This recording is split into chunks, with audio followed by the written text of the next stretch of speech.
Commander Zakthul floated in the observation deck of the Dominion warship, his 6 tentacles rippling with amusement as he watched the human delegation board their vessel. The creatures looked almost comical, bipedal, soft-skinned, with no natural armor or weapons. Their teeth were blunt, their claws non-existent. They moved slowly compared to most species in the galaxy, and their physical strength was laughable by Dominion standards. "Look at them," Zakthul gurgled to his second-in-command, Varnox. "They need mechanical suits just to survive in standard atmospheric conditions. Their eyes can only see a tiny fraction of the light spectrum. They can't even regenerate lost limbs." Varnox's crystalline form chimed in agreement. "The database says they're from a Class C death world, but I fail to see how. My spawn could probably defeat one in combat." The human ambassador approached, a female of their species named Sarah Chen. She moved with careful, measured steps in the low gravity of the Dominion ship. Her mechanical translator crackled to life as she spoke. "Commander Zakthul, thank you for agreeing to this meeting. Earth hopes to establish peaceful relations with the Dominion." Zakthul's photoreceptors swirled with condescension. These humans were so naive. The Dominion had conquered 1,000 worlds, enslaved 100 species. What could these fragile mammals possibly offer besides another colony to exploit? "Ambassador Chen," he replied, his voice dripping with false courtesy. "We are always interested in new opportunities. Tell me, what resources does your Earth possess that might interest the Dominion?" The human's face remained remarkably still. These creatures had such limited facial expressions compared to superior species. "We offer knowledge, Commander. Cultural exchange, mutual cooperation." Several of Zakthul's officers rippled with barely suppressed laughter. Knowledge? From a species that had only achieved faster-than-light travel in the last decade? The arrogance was almost charming.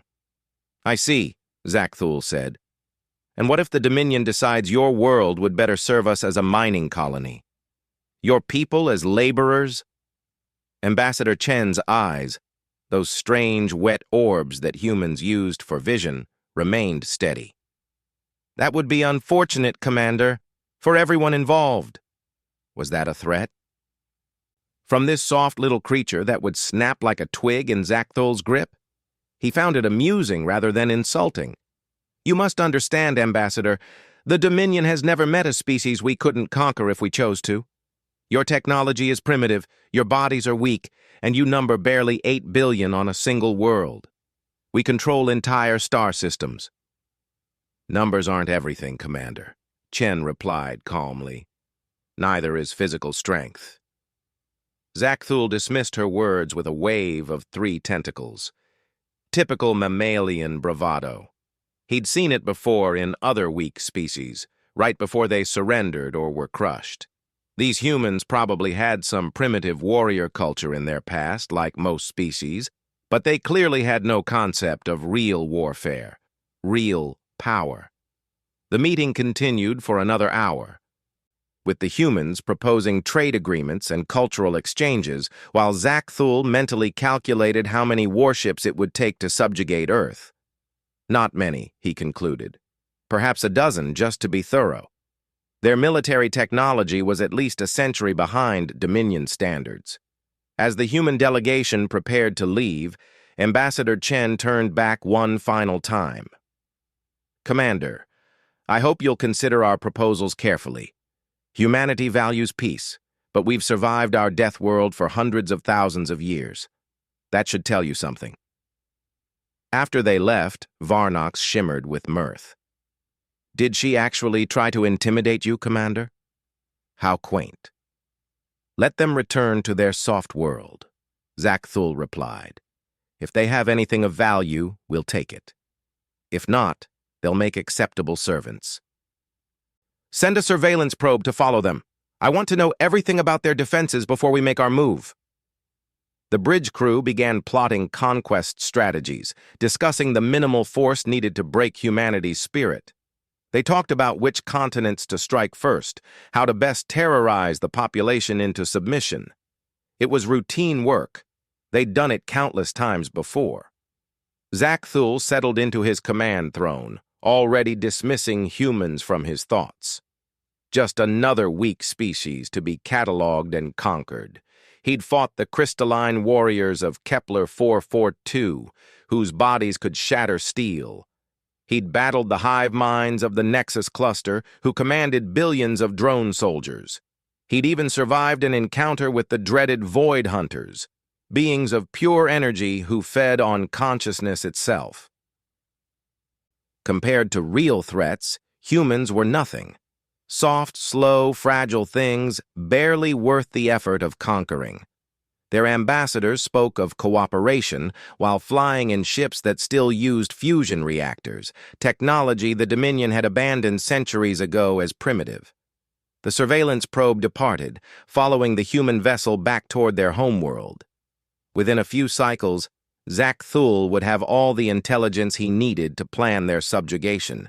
It would be a simple operation, barely worthy of his attention. Another easy victory for the Dominion's endless expansion. He had no idea how wrong he was. No concept of what humans were truly capable of when cornered. No understanding that Earth wasn't classified as a death world because of its predators or harsh conditions, but because of what humanity had become to survive them. The commander who had conquered worlds and broken civilizations had just made the greatest mistake of his life. He had threatened humanity, and worse, he had dismissed them as weak. Soon, very soon, he would learn why even the ancient races spoke in whispers about the hairless apes from the third planet of Sol. He would discover why, in all the galaxy's violent history, no species had ever practiced warfare quite like humans did. But for now, Zakthul relaxed in his command throne, tentacles swaying gently as he planned the conquest of Earth, blissfully unaware that he had just signed his own death warrant. The Dominion fleet dropped out of hyperspace at the edge of Sol system exactly as planned. 12 warships, each one capable of glassing continents, arranged in perfect attack formation. Zakthul had decided to be generous. He would give humanity one chance to surrender before beginning orbital bombardment. "Open communications to Earth," he commanded from his flagship's bridge. The blue-green world floating in the view screen looked so fragile, so helpless. Its 3 small orbital defense platforms were almost insulting in their inadequacy. A human face appeared on screen, not Ambassador Chen, but a grizzled male with scars across his weathered features. The nameplate read, "Admiral Marcus Stone, Earth Defense Command." "Commander Zakthul," the human said without preamble, "you have violated Sol system sovereignty. You have 30 minutes to withdraw." Zakthul's tentacles writhed with mirth. "Admiral Stone, you appear to be confused about your position. I have 12 capital ships.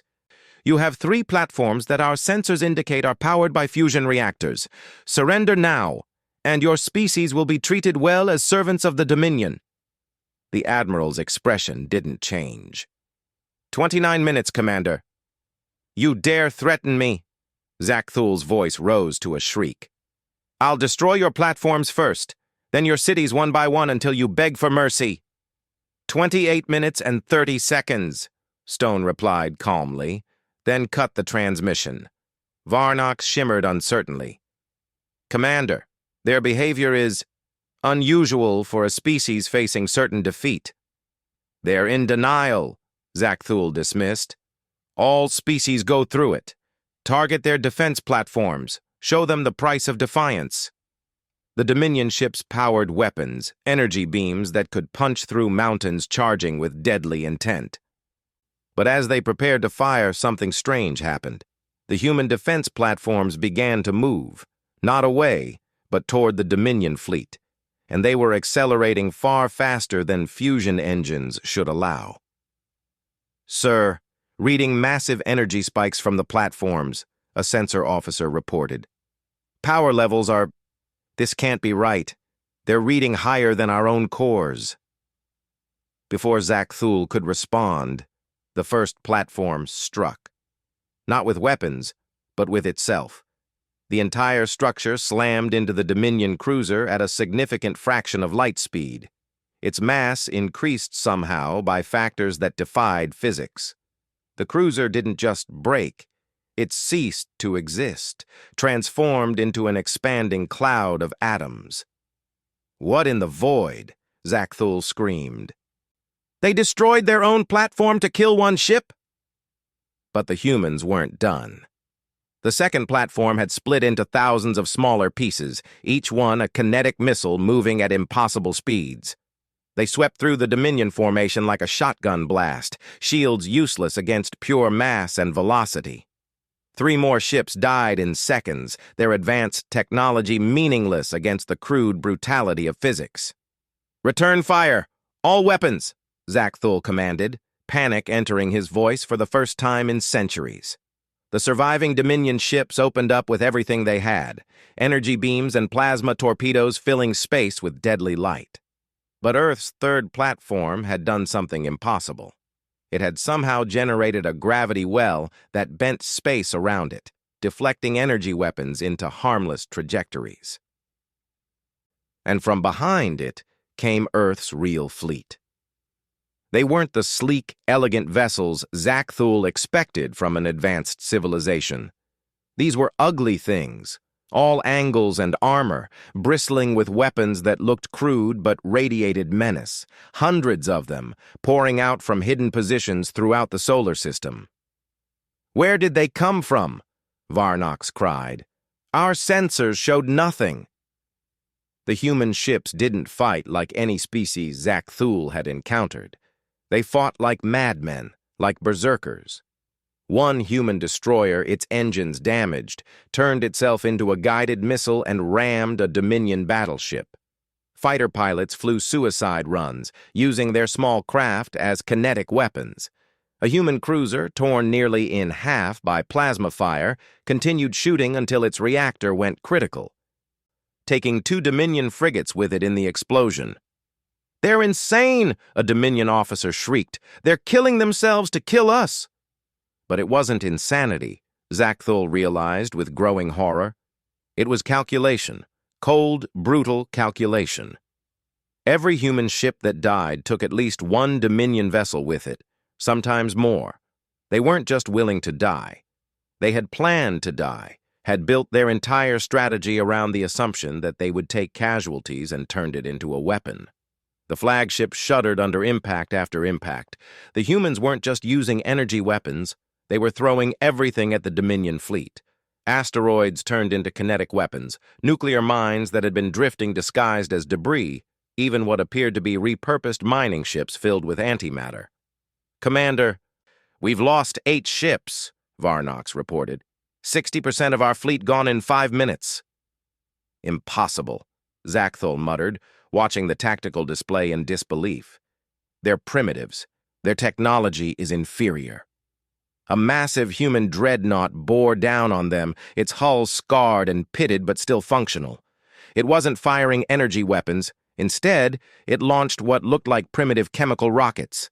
The Dominion's point defense systems, designed to stop energy weapons and plasma torpedoes, struggled with the sheer mass of projectiles. "Those aren't just rockets," the weapons officer reported, terror in her harmonic voice. They're filled with some kind of biological weapon. If they breach our hull, all ships, retreat!" Zack Thul screamed the order he'd never given in 3 centuries of conquest. "Emergency jump, now!" But the humans had planned for that too. Gravitational mines activated throughout the battle space, creating pockets of twisted space-time that made jump calculations impossible. They were trapped, forced to fight their way out through conventional space. The human admiral's face appeared on screen again, unbidden. Stone looked exactly the same as before, calm, collected, scarred face, showing no emotion. 15 minutes remaining, Commander," he said conversationally, as if they were discussing the weather rather than fighting a desperate battle. "I suggest you use them wisely." Behind him, Thul could see the human command center. Officers moved with mechanical precision, calling out targets and damage assessments. There was no panic, no fear, no hesitation. They had turned warfare into a cold science. Emotion stripped away, leaving only the mathematics of destruction. "You're monsters," Thul whispered. Stone's expression finally changed. A small, cold smile. "No, Commander. We're humans. We learned long ago that in war there are no prizes for second place. You threatened our world. Did you really think we hadn't planned for this? That we hadn't spent every moment since first contact preparing for the day someone like you would come?" The transmission cut as another Dominion ship died, crushed between two human vessels that had deliberately rammed it from opposite sides. The human crews didn't even try to escape their dying ships. They rode them down, firing until the very end. Thul's magnificent fleet, the pride of the Dominion, was being torn apart by a species he had dismissed as weak. Not through superior technology or physical might, but through a willingness to turn warfare into something beyond his comprehension. They didn't just accept casualties, they weaponized them. They didn't just plan for victory. They planned for mutual annihilation and called it acceptable. The bridge of Thul's flagship was chaos. Sparks flew from damaged consoles, the artificial gravity flickered, and the screams of the dying echoed through the smoke-filled air. Of the 12 proud warships that had entered Sol system, only 3 remained, and they were all heavily damaged. "Hull breach on decks 7 through 12, an officer reported. "We've lost primary weapons control." Thul gripped his command throne with all 6 tentacles, his mind struggling to process what was happening. In 300 years of conquest, he had never experienced defeat. The Dominion way of war was about overwhelming technological superiority, about breaking an enemy's will before they could even mount a defense. But humans didn't fight that way. They fought like nothing he had ever encountered. Through the view screen, he watched a human pilot ram her damaged fighter into his ship's sensor array. The pilot was broadcasting on an open channel, and her voice was calm, almost peaceful. "For Earth, for humanity, remember us." "They sing as they die," Varnox whispered in horror. "Commander, they sing as they die." It was true. Across the communication channels, dying human crews were transmitting last messages. Not screams of terror or pleas for mercy, but anthems, battle cries, declarations of defiance. One burning destroyer broadcast ancient Earth music as it made its final attack run, something called Ride of the Valkyries, echoing through space as it immolated itself against a Dominion cruiser. "Incoming transmission from Earth," the communications officer announced. Admiral Stone appeared again, and this time Thul could see damage in the human command center too. Bodies were being carried away, consoles sparked and smoked. But Stone himself stood unmoved, blood running down his face from a gash on his forehead. "5 minutes, Commander," Stone said. "I'm authorized to accept your surrender." "Surrender?" Thul shrieked. "You've lost hundreds of ships. Thousands of your people are dead." 137 ships, Stone corrected calmly. 8,421 confirmed casualties so far. Their names will be added to the Monument of Remembrance, alongside every human who has died defending our species. His eyes hardened. "You've lost 9 capital ships and approximately 30,000 Dominion personnel. Your flagship is crippled, your engines are failing, and in approximately 4 minutes, the second wave of our fleet will arrive." "Second wave?" Varnox's crystalline form flickered with disbelief. "That wasn't your entire fleet?" Stone's scarred face showed that cold smile again. "Commander Thul, what you've faced so far was our rapid response force. Volunteers who knew they probably wouldn't survive, but would buy time for full mobilization. Earth has been preparing for this moment since we discovered we weren't alone in the universe. Every man, woman, and child knows their role." Every factory can be converted to weapons production. Every civilian ship can become a weapon. We have bunkers beneath our cities filled with people ready to fight to the last breath. If you somehow destroyed our world, the colonies would continue the fight. If you destroyed those, the generation ships would carry on. We will never stop. We will never surrender. We will turn this entire galaxy into a graveyard before we let you threaten our children. The tactical display updated, and Zachthol's hearts nearly stopped. Hundreds more ships were emerging from hidden positions throughout the solar system. Not just military vessels, converted cargo haulers, mining ships turned into missile platforms, even what looked like cruise liners bristling with improvised weapons. "How?" he whispered. "Your technology is inferior. You shouldn't be able to—" "Technology?" Stone interrupted. "Commander, you still don't understand. It's not about technology. It's about will. You fight to conquer. We fight to survive. You calculate acceptable losses. We've already accepted total annihilation as a possible outcome and decided it's preferable to slavery. You want to live to enjoy your victory. We just want to make sure you don't." A junior human officer approached Stone and whispered something. The Admiral nodded. "I've just been informed that your homeworld has been located," Stone said conversationally. "We reverse-engineered your hyperspace technology from the wreckage of your first ships. Right now, a fleet of automated vessels is en route to Dominion space. They're not warships. They're delivery systems. Each one carries a payload of self-replicating machines programmed to disassemble any technology they encounter. We call it the Gray Death. If I don't transmit the abort code in the next 3 minutes now, your entire civilization will be reduced to atoms within a solar year."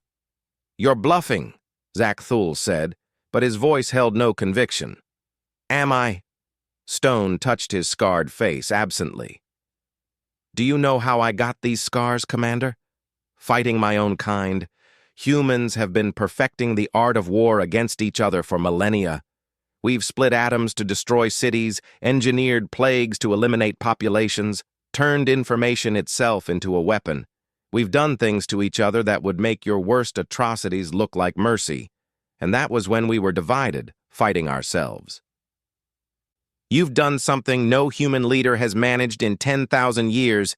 You've united us. Every nation, every faith, every ideology, all focused on a single goal: your destruction." The flagship shuddered again as more human kamikaze pilots found their marks. Through the smoke and chaos, Zachthoul could see his crew looking at him, waiting for orders. These were Dominion warriors who had conquered worlds, who had never known fear. Now he saw terror in their eyes. 2 minutes, Stone announced. "I should mention, Commander, that even if you kill me, the abort code dies with me. My second-in-command has different orders: to continue the attack until every Dominion ship is destroyed, then follow through with the Gray Death. She's less diplomatic than I am." Zachthoul looked at the tactical display again. The second wave of human ships was accelerating toward them. Behind them, he could see a third wave forming, and probably a fourth, and a fifth. They would keep coming until nothing remained of the Dominion fleet but scattered atoms. "You're not warriors," he said quietly. "You're a virus, a plague given form." "We're survivors," Stone corrected.